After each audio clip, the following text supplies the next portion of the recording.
और क्या पाकिस्तान में भी इंडिया की मेडिसिन आती है या नहीं, आपका क्या ख्याल है? बिल्कुल आती है, बिल्कुल। तो खबर तो ये है कि चाइना अब इंडियन दवाइयों के दम पे जिंदा है। चाइना इंडिया की बात करें, वहाँ का जो मेडिकल सेक्टर है बहुत तेजी से ग्रो कर रहा है, आपको आइडिया है इस चीज का? बिल्कुल ऐसा ही है, वो ग्रो कर मजाक उड़ाता था चाइना, कर्मा इसको बोलते हैं, कर्मा, बिल्कुल कर्मा। तो दोस्तों, चाइना अपनी जनता को जिंदा रखने के लिए वो इंडियन मेडिसिन यूज कर रहा है। इस पर पाकिस्तान मीडिया और उसकी जनता क्या बोली, चलिए देखते हैं। पाकिस्तान में भी इंडिया की मेडिसिन आती है या नहीं, आपका क्या ख्याल है? बिल्कुल आती है, बिल्कुल आती है। और बड़े बड़े बड़े हाई स्केल पर आती है। मिस्र के हेपेटाइटिस की मेडिसिन लोग लेते हैं, और मैं कहता हूँ कि इसके अंदर कोई बुराई नहीं है, आप इंपोर्ट करें। देखिए, बाकी कोई भी इश्यूज हो हम मान सकते हैं, लेकिन मेडिसिन की, क्योंकि मेडिसिन से इंसानों की जांच करके। जी वालेकुम सलाम। आपका नाम? काशिफ। क्या करते हैं? मैं बैंकर हूँ। बैंकर है, जबरदस्त। मैं जिस टॉपिक पे वीडियो रिकॉर्ड कर रहा हूँ, टॉपिक ये है, अगर मैं आपसे पूछूं कि पाकिस्तान में आए दिन मेडिसिन की शॉर्टेज होती है और पाकिस्तान में मेडिसिन इंपोर्ट की जाती है, हम अपनी मेडिसिन क्यों नहीं बनाते, तो क्या आंसर करेंगे? यार सबसे पहले तो ऑब्वियसली सारा का सारा रॉ मटेरियल हम लोग बाहर से इंपोर्ट करते हैं। हमारे साथ बैंकर, तो मुझे आइडिया है कहाँ से इंपोर्ट होता है।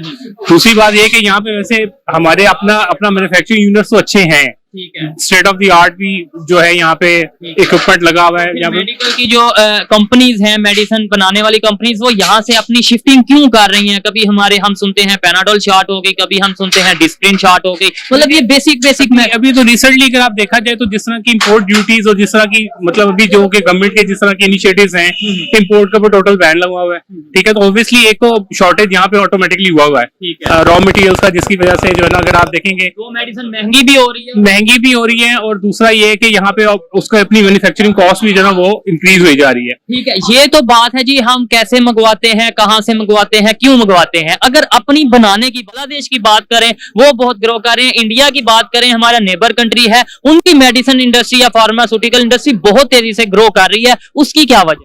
उसकी बिल्कुल एक डेफिनेट रीजन है सर, वो ये है कि जो उनकी कैबिनेट में बैठे हुए लोग हैं, हमारे भी कुछ काफी लोग कैबिनेट में बैठे बड़े सिंसियर, लेकिन कि चाइना अब इंडियन दवाइयों के दम पे जिंदा है। चाइना में एंटीवायरल नहीं है, दुनिया भर से चाइना इंडियन दवाइयाँ उठवा रहा है, मंगवा रहा है, ताकि हम जिंदा रह सकें। सच्चाई तो ये है। और आपको मैं एक बार बताऊं, मैं आपको एक चीज़ बोलूँगा, ये इंपॉर्टेंट चीज़ आ रही है। जब डेल्टा आया था ना, यहाँ पे डेल्टा, हमें ऑक्सीजन चाहिए था जी। ऑक्सीजन में एक क्रायोजेनिक टैंक्स होती है जिनमें ऑक्सीजन स्टोर होता है, एक खास किस्म की टैंक्स होती है। सबसे ज्यादा क्रायोजेनिक टैंक जो दुनिया में बनाता चाइना। उन्होंने बोला आपको ऑक्सीजन दे तो स्टोर कहाँ करोगे, आप प्रोड्यूस भी करो, इतनी जल्दी फैब्रिकेट करना पॉसिबल नहीं होता। अच्छा, चाइना ने ना एक क्रायोजेनिक टैंक हमें दी, ना 1 लीटर ऑक्सीजन दिया हमें, ये रिकॉर्ड है। चाइना ने कुछ नहीं दिया, बोला हमारे पास कुछ नहीं है, राइट।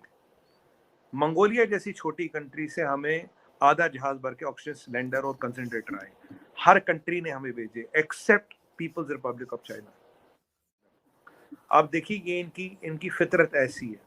आज ऐसा कर्म का ऐसा साइकिल चला, आज इनके यहाँ एंटीवायरल ड्रग जो चाहिए दुनिया भर से इंडियन दवाई उठा के मंगवा के खा रहे हैं, क्योंकि अमेरिकन दवाई एक इन्होंने इंपोर्ट की है, मैं नाम उसका भूल रहा हूँ, बट वो उसकी कीमत इतनी ज़्यादा और अवेलेबिलिटी भी नहीं है। अब एंटीवायरल ड्रग क्या करता है कि जब कोविड इनिशियल स्टेज में अगर आप खाओगे तो 80-90% चांस है उसको वहीं रोक देगा। या तो आपके यहाँ ढंग की वैक्सीन लगी तो आपको कोविड होगा नहीं हुई तो हो गया तो एक एंटीवायरल ले लो, क्योंकि देखिए mortality is less than 1% Covid की, कोई ऐसा नहीं कि जिसको हो गया वही मरेगा, लेस देन 1% है। तो ये वाली चीजें हो रही थी वहां पे। आज ये चाइना इंडियन ड्रग्स पे को ढूंढ के ला रहा और उनसे अपनी जनता को बचा रहा है। अब इन्होंने कभी सोचा था कि ऐसा दिन आएगा कि हमें भारत के ड्रग्स को ब्लैक मार्केट से दुनिया भर से उठानवाना पड़ेगा और उससे चाइना का आदमी बचेगा?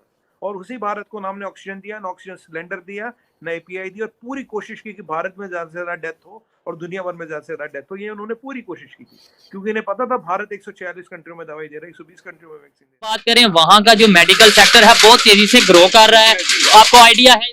बिल्कुल ऐसा ही है, वो ग्रो कर रहा है। और दुनिया में अब इंडिया को मेडिकल का मतलब वो फार्मेसी कहा जाता है, वर्ल्ड फार्मेसी कहा जाने लगा है। चाइना इवन इंडिया की मेडिसिन यूज कर रहा है, क्या वजह समझते हैं? उनकी मेडिसिन की क्वालिटी बेहतर है, उनकी प्रोडक्शन बेहतर है, या उनकी मेडिसिन सस्ती है? मेरे ख्याल से तो जो उनके गवर्नमेंट ने इनिशिएटिव्स लिए हुए हैं वहाँ की इंडस्ट्री को, जो कि फार्मास्यूटिकल इंडस्ट्री है, उसको ग्रो करने के लिए उसी तरह की इनिशिएटिव्स हमारी गवर्नमेंट को भी लेने चाहिए, ताकि यहाँ उन्होंने क्या इनिशिएटिव लिए हैं? देखिए, सबसे पहले तो उनके इनिशिएटिव्स ये है कि वहाँ पे रॉ मटेरियल्स की अवेलेबिलिटी है, ह्यूमन रिसोर्स भी है, वहाँ के जो अपने उनके साइंटिस्ट हैं, दे आर वर्किंग वो वहाँ पे ऑटोमेटिकली काम भी कर रहे हैं और उस इंडस्ट्री को ग्रो भी कर रहे हैं। ठीक है। हमारा यहाँ का जनवरी से पहले पहले पाकिस्तान में भी पाबंदियां वो शुरू हो गया कि जी कोविड टेस्ट लाजिम है और ये सारा, और इंडिया में भी है हो गया। उसके बाद इटली, अमेरिका, यहाँ पे हर जगहों पे, कई जगहों पे जहाँ पे बड़ी तादाद में चाइना के लोगों ने आना है तो वहाँ पर ऑलरेडी ये टेस्ट जो हैं ये लाजमी करार दे दिए गए हैं।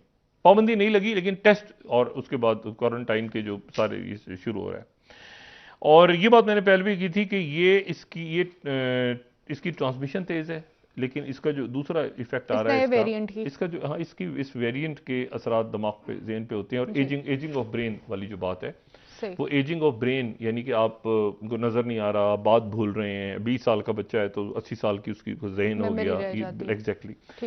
तो इसमें तो ये चीज है कि वही देखो, भारत का मजाक उड़ाता था चाइना, कर्मा इसको बोलते हैं, कर्मा, बिल्कुल इसको कर्मा कर्मा बोलते हैं भाई। भारत का मजाक उड़ाता था, भारत जो डेड बॉडीज मतलब उनको दिन में मतलब कितनी ज्यादा आती कर रहा थी। होता था, तो मतलब उन्होंने इग्निशन बताया था कि इस तरह उधर इग्निशन हो रहा है, इधर हम इस तरह इग्निशन कर रहे और हैं। देखो- उधर के लोगों ने घटिया मजाक किया था। चाइना में तारीख का सबसे गंदा वायरस आया हुआ है। और हाँ? देखो, मैं इस मामले में मैं खुलकर बोलता हूँ। हाँ। देखो, पाकिस्तान के साथ देखो, इंडिया के पाकिस्तान के साथ और पाकिस्तान के इंडिया के साथ, दोनों के साथ एक दूसरे के रिलेशन अच्छे नहीं है। नहीं है, फिर भी मेडिसिन इंडिया जान पाकिस्तान को इंडिया देता है। पाकिस्तान ठीक है? भारत जो है ना वो हाँ। हमेशा अच्छा सोचता है अगलों का भाई। वो देखो, हाँ। सरकारों के प्रॉब्लम होते हैं, लेकिन हाँ। इंडिया ये सोचता है कि लोगों को बीच लोग में, जो है ना हाँ। वो उनका जो है ना हो। इंडिया इंसान इसी तरह अब चाइना के साथ हो रहा है। हालांकि देखो, उसने गुलवान का इंसिडेंट किया, उसके बाद उन्होंने दूसरे पंगा किया, तवांग में पंगा किया, काफी सारे पंगे चल रहे लेकिन हैं। वही बात फिर है, भी भारतीयों का जो है दिल ना, जो है वो बहुत साफ किस्म का है। वो ये बात अगले को होती दे है। देते हैं, इसको बेशक कर्मा बोलते हैं, कर्मा। अगला मजाक बनाता रहा। बिल्कुल। उन्होंने किस तरह मजाक बढ़ाया था, आज उन्हीं पे वही दिन चाहे शुरू हो गया। फिर उनके शुरू हो गए। देखो, किसी का कहते हैं कभी भी किसी का मजाक नहीं उड़ाना चाहिए, कल को वो दिन आप लोगों पे भी आ सकता है। हाँ। उन्होंने इंडिया का मजाक उड़ाया, हाँ। कितने लोग मर रहे हैं, इतने लोग चिताएं हम जल इस तरह रही हैं, सब इग्निशन कुछ। कर रहे हैं, इंडिया में इस हाँ। तरह हो रही है, ये बातें आज उन्होंने देखो की थी। क्या हाल हो रहा है उसका। ये दुनिया के लिए एक संकेत है कि अगर उधर ये हाल हो रहा है तो मैं कहता हूँ हाँ। पाकिस्तान तो बेमौत मारा जाएगा। उधर पाकिस्तान इतनी में चाइनीज बिल्कुल आते हैं। सही बात है। तो मैं सही कह रहा हूँ, पता नहीं टेस्टिंग इधर होती भी है कि नहीं होती। मैं